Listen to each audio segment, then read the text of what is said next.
ప్రకాశం జిల్లాలో భూ ప్రకంపనలు మరోసారి భయాందోళనకు గురిచేశాయి. ముండ్లమూరులో మరోసారి భూ ప్రకంపనలు వచ్చాయి. ఇవాళ ఉదయం 10 గంటల 40 నిమిషాల సమయంలో 2 సెకండ్ల పాటు భూమి కంపించింది. భయంతో ఇళ్లలో నుంచి ప్రజలు బయటకు పరుగులు తీశారు.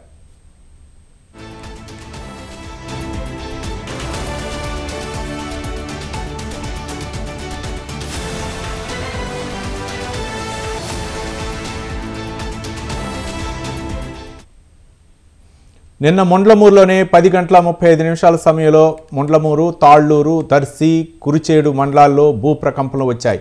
నిన్న రిక్టర్ స్కేల్పై 3.1గా నమోదైంది. గుండ్లకమ్మ నది స్వరూపంలో చోటు చేసుకుంటున్న అంతర్గత మార్పుల కారణంగా భూమి కంపిస్తున్నట్లు గుర్తించారు. వరుసగా 2 రోజుల పాటు భూ ప్రకంపనలు ఈ ప్రాంత ప్రజలను ఆందోళనకు గురిచేస్తున్నాయి. డిసెంబర్ 4వ తేదీన తెలుగు రాష్ట్రాల్లో భూ ప్రకంపనలు సంభవించాయి. దీనిపై మరింత సమాచారం మా కరెస్పాండెంట్ శ్రీనివాసరావు మరిన్ని వివరాలు అందించడానికి ఫోన్ లైన్లో సిద్ధంగా ఉన్నారు. శ్రీనివాసరావు, భూ ప్రకంపనలపై అక్కడ ఉన్నటువంటి తాజా సమాచారం ఏంటి? రవి, ప్రకాశం జిల్లాలో వరుసగా 2 రోజుల పాటు దర్శి నియోజకవర్గ పరిధిలోని ముండ్లమూరు, తాళ్లూరు పరిసర ప్రాంతాలలో భూమి ప్రకంపించడం స్థానికంగా తీవ్ర భయాందోళనలు కలిగిస్తుంది. మనం ఆ సిసి ఫుటేజ్ రికార్డులో కానీ చూసినట్లయితే భూమి కంపించే విధానం కూడా తెలుస్తుంది. నిన్న 3 సెకండ్ల పాటు 10 గంటల 35 నిమిషాల సమయంలో కంపించింది. తిరిగి ఈ రోజు మరలా 10 గంటల 40 నిమిషాలకు మరలా భూమి కంపించడం అనేది స్థానికంగా తీవ్ర భయాందోళన చెందుతున్నారు. తెలుగు రాష్ట్రాల్లో డిసెంబర్ 4వ తేదీన సంభవించినటువంటి భూ ప్రకంపనల నేపథ్యంలో తిరిగి ప్రకాశం జిల్లాలోని ముండ్లమూరు, తాళ్లూరు పరిసర ప్రాంతాల్లో తిరిగి భూమి ప్రకంపించడం కూడా స్థానికంగా తీవ్ర అలజడి అయితే నెలకొని ఉంది. ఈ ప్రాంతాల్లో గుండ్లకమ్మ నది ప్రవహిస్తూ ఉండడం, దాని అంతర్గత స్వరూపంలో వచ్చేటువంటి మార్పుల వల్ల ఇవి జరిగి ఉండొచ్చని చెప్పి కొంతమంది చెప్తూ ఉండగా, దీనికి ప్రధాన కారణం ఈ దర్శి నియోజకవర్గానికి ఆనుకొని ఉన్న ఈ సంతనోదలపాడు నియోజకవర్గంలోని సేమకుర్తి, మరిచెట్లపాలెం సమీపంలోని గ్రానైట్ క్వారీలలో భారీ డంపింగ్, అంటే భారీ స్థాయిలో అధిక లోతుకి గ్రానైట్ క్వారీయింగ్ చేయటం వల్ల కూడా ఇది సంభవించి ఉండొచ్చు అని చెప్పి స్థానికంగా చర్చించుకుంటున్న పరిస్థితి. అయితే ఏది ఏమైనప్పటికీ వరుసగా 2 రోజుల పాటు ఈ భూ ప్రకంపనలు మాత్రం స్థానికంగా ప్రజలను అయితే తీవ్ర భయాందోళన అయితే కలిగిస్తున్న పరిస్థితి అయితే ఇక్కడ ఉంది. రవి, రైట్, అంటే ముందు కూడా ఈ భూ ప్రకంపనలు సంభవించే అవకాశాలు ఉన్నాయని చెప్తున్నారా, లేకపోతే ఏంటి? అంటే ఒక పక్క ప్రజలు కూడా చాలా భయభ్రాంతులకు గురవుతున్నటువంటి నేపథ్యంలో భూగర్భ శాస్త్రవేత్తలు అవ్వచ్చు, లేకపోతే ప్రభుత్వ అధికారులు అవ్వచ్చు, ఏ విధంగా ప్రజలకి భరోసా కల్పిస్తున్నారు?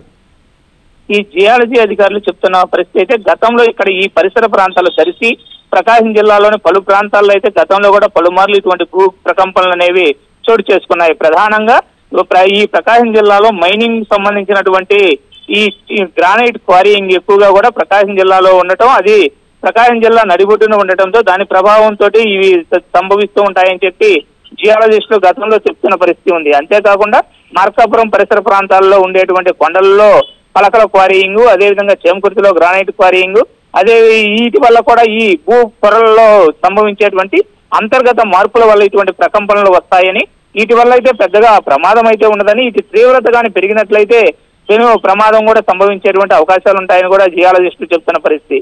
అయితే ఇప్పటికైతే ప్రస్తుతానికి ఇబ్బంది లేదు, కానీ ఈ క్వారీయింగ్ ఇంకా అధిక లోతుకు కానీ చేరుకున్నట్లయితే తీవ్ర దుష్పరిణామాలు కూడా చోటు చేసుకుంటాయని చెప్పి కూడా ఇప్పటికే భూగర్భ శాస్త్రవేత్తలు చెప్తున్న పరిస్థితి ఉంది. అయితే ఈ క్వారీయింగ్ కూడా అధిక లోతుకు తీయటం కూడా ఒక ప్రధాన కారణమని కూడా భూగర్భ శాస్త్రవేత్తలు చెప్తున్న పరిస్థితి. అయితే దీని ప్రభావంతో స్థానికంగా పరిసర ప్రాంతాలన్నీ కూడా ఇటువంటి ప్రమాదాలకు చోటు చేసుకునేటువంటి అవకాశాలు భవిష్యత్తులో కూడా ఉంటాయని చెప్పి అయితే భూగర్భ శాస్త్రవేత్తలు చెప్తున్న పరిస్థితి అయితే ఉంది. రవి, రైట్ శ్రీనివాస్, అంటే గతంలో రిక్టర్ స్కేల్పై నమోదైనటువంటి ఏవైతే వచ్చినటువంటి భూకంప తీవ్రత, ఇప్పుడు వచ్చినటువంటి తీవ్రత వేరీ చేసి చూసుకుంటే భవిష్యత్తులో కూడా అంటే ఏమైనా ప్రమాదం చోటు చేసుకునే అవకాశాలు ఉన్నాయి అనుకోవచ్చా?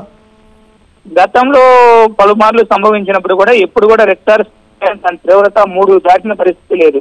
అయితే నిన్న వచ్చినటువంటి దాన్ని మాత్రం భూగర్భ శాస్త్రవేత్తలు 3.1గా నమోదైనట్లుగా తెలియజేస్తూ ఉన్నారు. అంటే తీవ్రత పరిమాణం పెరుగుతూ ఉందని, అయితే అది స్వల్పకాలం పాటు 3 సెకండ్ల పాటు మాత్రమే సంభవించడం జరిగింది. అదే కొంత సమయం ఇంకా కొన్ని సెకండ్ల కాలం కానీ ఎక్స్ట్రా జరిగినా దాని తీవ్రత పెరిగినా కూడా ప్రమాదం అయితే చోటు చేసుకునేటువంటి అవకాశం ఉంటుందని చెప్పి భూగర్భ శాస్త్రవేత్తలు చెప్తూ ఉన్నారు. అది శ్రీనివాస్, అంటే క్వారీల్లో తోల్చడం కానీ లేకపోతే అక్కడ జరుగుతున్నటువంటి ప్రస్తుత పనులు కానీ ఆపివేయటం, నిలిపివేయటం కానీ ఏమైనా అధికారులు అలా చర్యలకు ఏమైనా ఉపక్రమించే అవకాశాలు ఉన్నాయా, లేకపోతే ఏంటి? అక్కడ ఉన్నటువంటి ప్రజలు భయపడుతున్నారు కాబట్టి భయాందోళనతోటి ఇళ్ళ నుంచి బయటకు వస్తున్నటువంటి తరుణంలో అధికారులు ఎలాంటి హెచ్చరికలు జారీ చేశారు?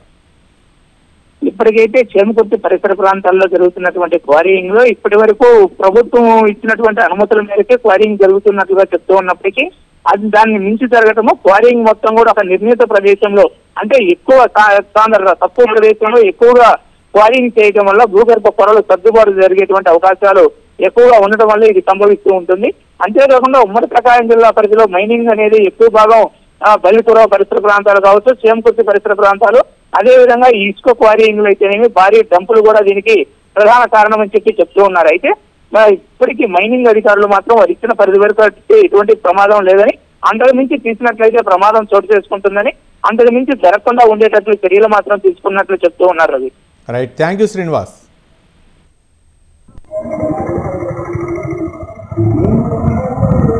కరెక్ట్గా 10:30 ధమాం అని శబ్దం వచ్చేసింది. బయటికి పోయి చూసేవారికి అందరూ మాకు శబ్దం వచ్చింది అన్నారు. గూడెంలో పోయేవారికి బత్తాలన్నీ జారి పడి ఇంకా ఒక రోజు నిర్ధారించుకున్నాము ఇది భూకంపం.